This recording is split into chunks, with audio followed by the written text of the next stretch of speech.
So nasa policy ba ninyo na iuwi rin natin si former President Duterte?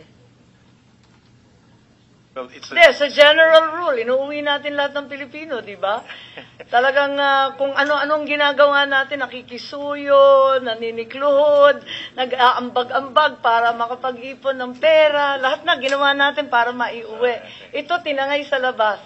Iuwi ba natin? Well, for sure, definitely we will provide whatever assistance we can kung i-request the President. And of course, here it's slightly different kasi this is ICC. It's an international organization. But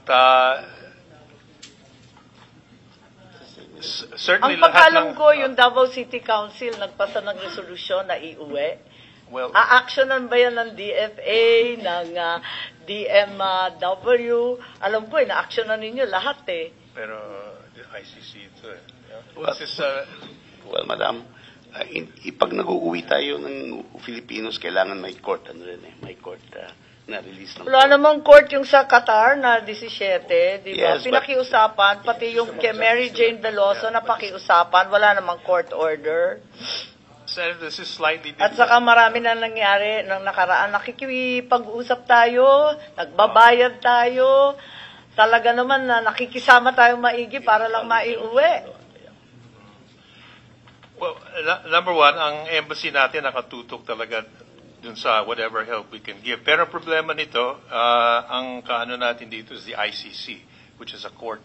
So it's a little bit different from dealing with a government normally.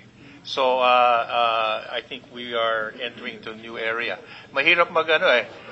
Who will we appeal to? Sa ICC, we can only appeal to the judges.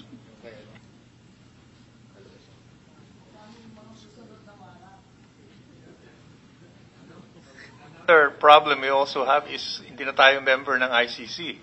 So technically, we do not deal with the ICC directly.